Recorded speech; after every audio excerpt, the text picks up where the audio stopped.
Hello, you wonderful people, and welcome to another episode of Super-Fanta-Fi. This being a show where I talk about TV shows of the supernatural, fantasy, and/or science fictional genre. For today's episode, I'm going to talk about the latest episode of The Mist. A crazy good episode with some very interesting developments all across the place. First of all, let's talk about what went down in the mall.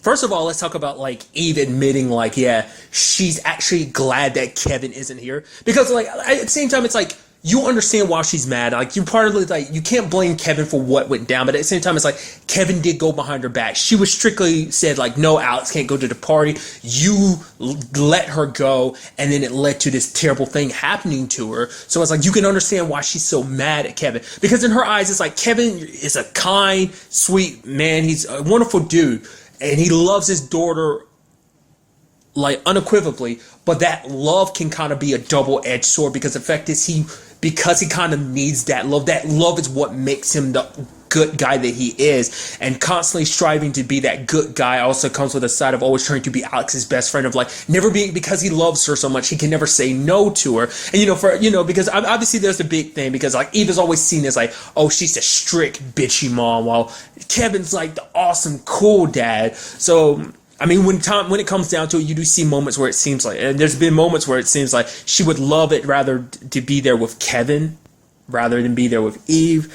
And maybe on some level, Eve's feeling that too, and maybe that makes her almost resent Kevin even more so. Even when it's all said and done, she's still seen as the bad guy when all she is trying to protect her little girl. I don't know. It was just kind of an interesting approach to it. It's just kind of an interesting look at that, and actually hearing her outright say, yeah, she's actually glad he's not there. Which begs the question: what are the dynamics going to be like when he actually shows up? But kind of going along with that, there's that whole incident. I guess his name is Vic. Him and his friend Ted, okay, we're gonna make up for it. We're gonna pull those bodies back out of the mist. They use a harpoon gun to kind of do it. They get the first body in, but not the second one. Ted goes out there, and the moment he starts doing, I'm Ted, you fucking idiot. Ted gets killed. Mist starts pouring in. Vic runs, and basically, as Alex was reading that little girl, I think her name was Mila, reading her the book. They got caught up in the whole situation, and we start seeing these dark, shadowy, towering figures standing over them. And no one's willing to go in there because they see a glimpse of it. Because it looked like Jay was about to take action, but then he saw one of those things in front, and the little girl got killed by this thing. It zoomed down onto her and turned her skin all black. What that did exactly, I don't know, but it killed a little girl. And the same thing happened to Alex, except, it didn't actually attack Alex. Alex got out of it scot-free, and she said, no, I'm okay. I fought it as hard as I could. I was interesting. And the moment it happened, I was yep, that's going to be the nail in the coffin. Now there's going to be this animosity between the lady Shelley and Eve, because it's oh, your daughter survived, mine didn't. Yeah, it was that big idiot dude's fault, but what matters most is my daughter wouldn't have been in this position in the first place if your daughter hadn't dragged her off to read the book and everything. But even then, I was wondering, would that really be where it goes? But what really solidified it is the fact is Alex, I lied. I said I fought it. I didn't. It just didn't kill me. I was waiting for it to kill me. It didn't. So why didn't it kill me? That was the final straw for Shelley, because it was bad enough already she lost her daughter and Eve got to keep her. It's no, she got to stay alive. And the fact of the matter is, on top of that, she lied about even going back, because she's actually with the main group now. She's I can't be with those people anymore. And she turns and looks at Jay and was yeah, you're right. Alex is a liar. So now that's what does that mean from now on? Because as we saw in this episode too, Ted's girlfriend made a wisecrack, and it's Jay was oh, you guys aren't going to do anything stupid again. She's maybe if I need advice on date rape or something like that, then I'll come to you, and kind of walked away. So obviously not everyone is on his side, kind of throwing shade towards him and stuff like that, which isn't unfounded, like I said, but it's a whole interesting thing, because I assumed the entire town would be on his side, but there are people in the town who aren't on his side. Maybe that was just her saying that out of spite. She was just mad or whatever. But maybe she truly is nah, screw you, you're a date rapist. So it's I don't know.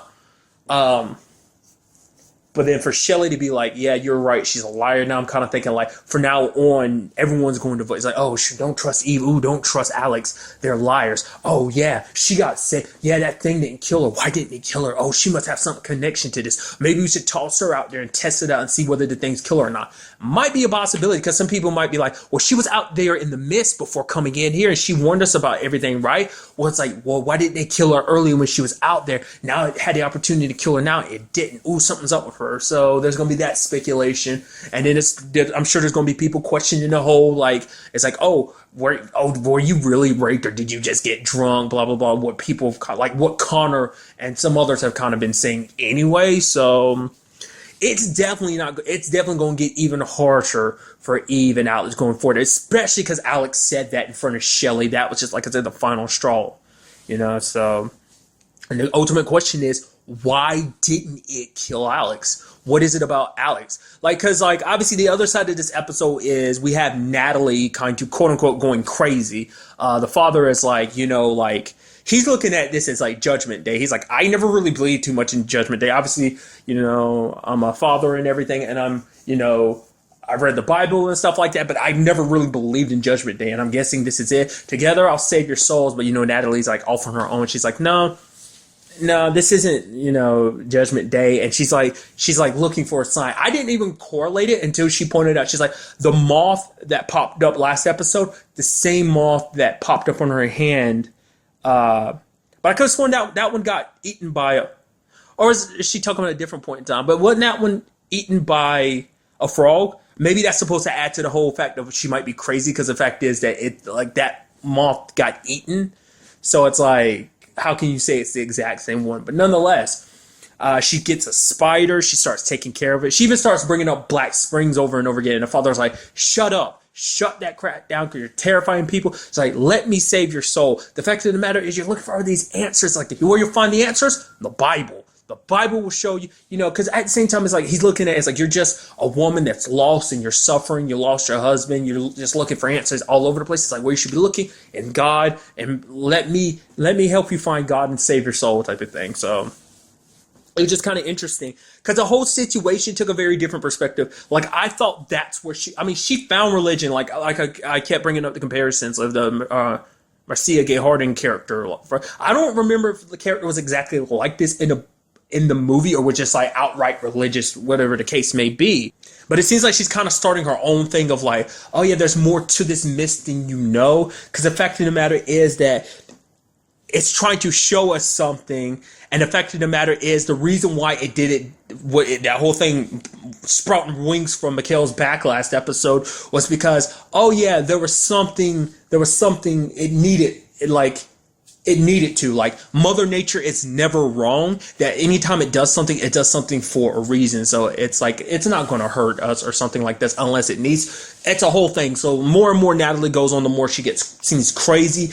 Everyone around her is starting to think she's crazy, except for Connor, because I think Connor is like the only other person that's kind of lost like she is, because his pride is a little broken, because the others kind of got away from him. They took his gun and everything. Because to him, it's like, for him, the foundation of his strength and his pride was being a law enforcement, that he kept up the law. And it's like, now that they escaped, he kind of let down like the law, and like all of the principles he's held. Only things that have kept him going is that badge and what it represented, what he represented. And now that's kind of like his foundation's kind of crumbled. And so he's kind of lost in the same way that Natalie is. So he's seeing more meaning in this too, because it's like, he's even talking about, you weren't in the mist like I was. It's like, it's almost like it knew me. So, like, it seems like the mist does an interesting thing where it does, as we've seen, it does bend to the respective person. Like, it does seem like it does, like, on some like psychic level, connect to you. It knows you, just like it showed Mia that lady that Brian also saw. So it's kind of like,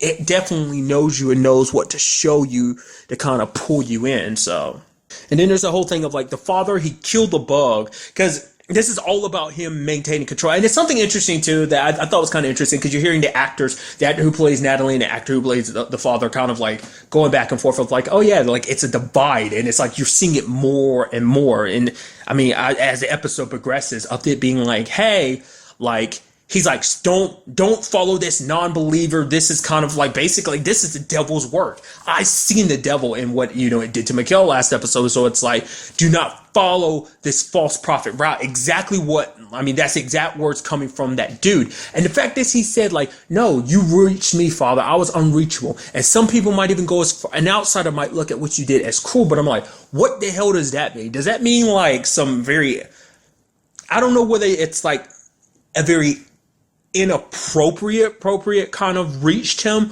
or is it kind of something else, more like he went about it some very vicious ways of like, maybe kind of like some very, the kind of ways someone might go about an exorcism or something like that, like the not so friendly route of kind of beatings and stuff like that. Maybe it was kind of a similar thing of like he beat him and stuff like that to rid him of the devil, to kind of reach him, to kind of save his soul, I think that's something we're going to see as it progresses too. We kind of, because it seems like we saw it a little bit, because prior to this, the father's been calm, cool, and collected. But now that things are kind of spiraling out of control, not only because of the crazy shit that's happening outside, but also what's in the church, and just seeing her scaring everyone, almost trying to, it's almost like the same thing as the Connor situation of him trying to maintain his flock and keep them.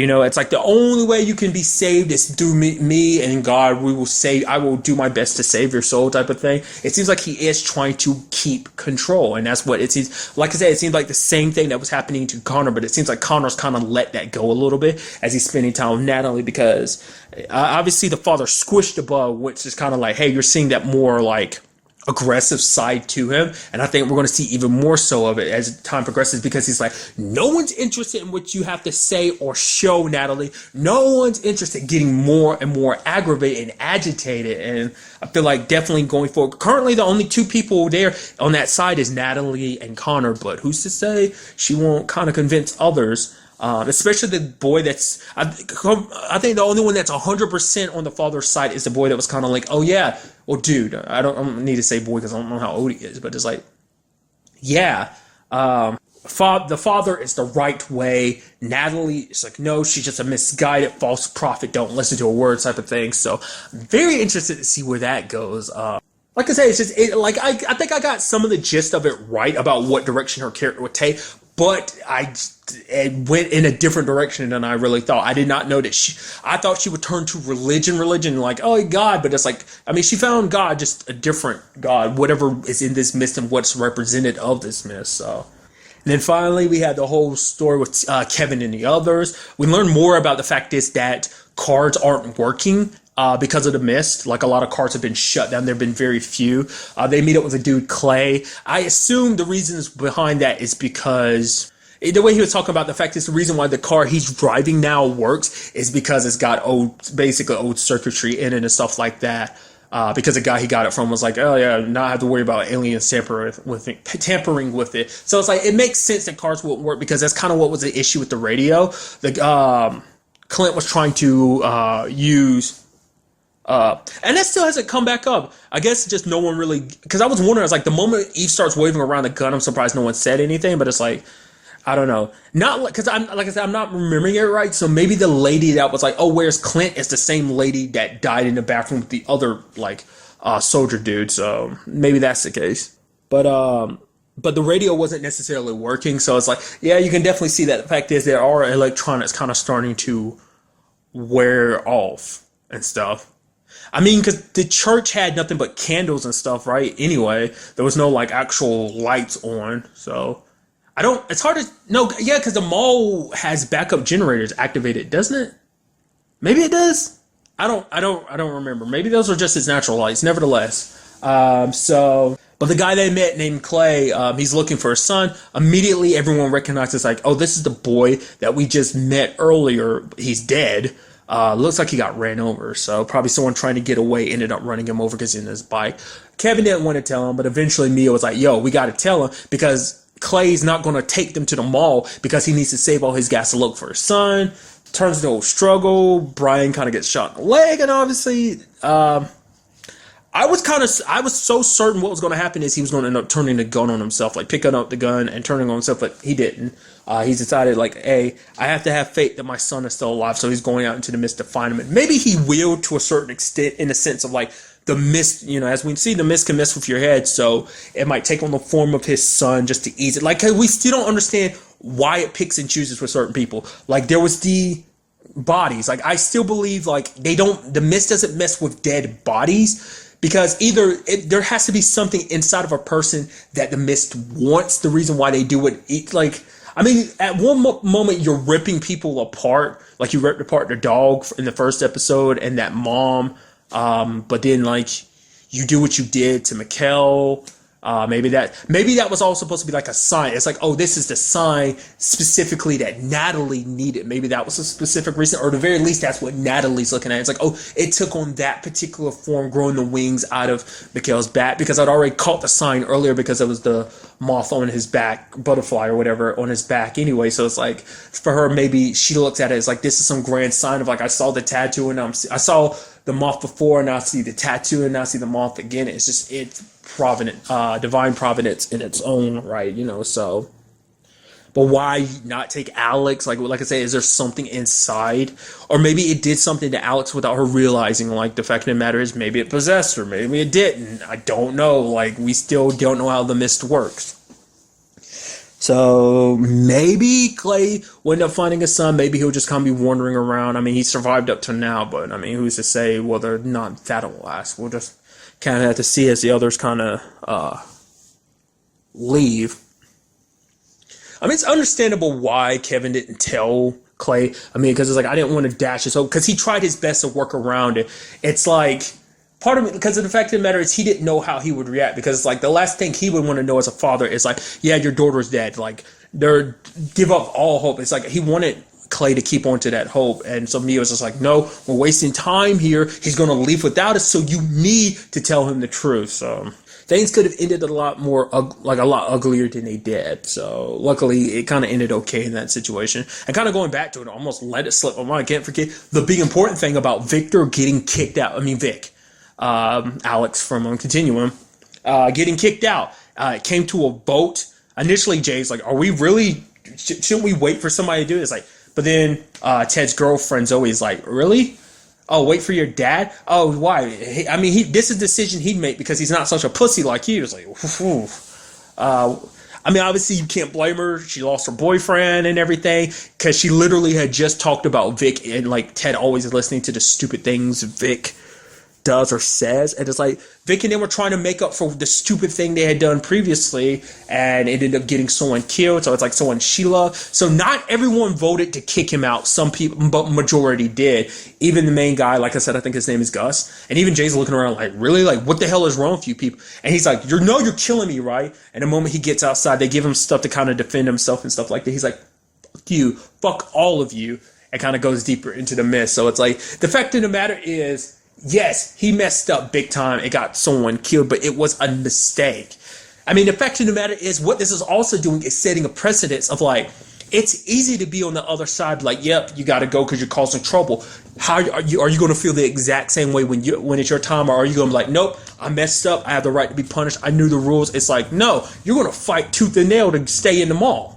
I mean, because at the end of the day, whether they want to like admit it or not, you sending someone out into the mist is legitimately killing them.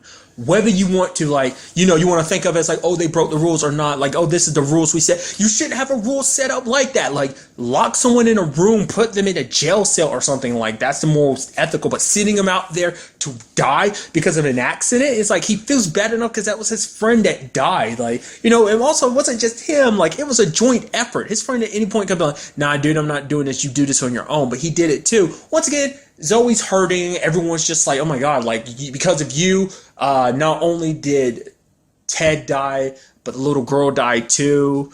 So, I mean, on top of that, it's a little girl. And like, that's all her mom had. Like, that little girl is all like her mom had in this world. So it's kind of like extra daggers in the heart. So it's like, but I'm saying, like, the fact of the matter is, this has set a precedence of like, will you always feel the same way?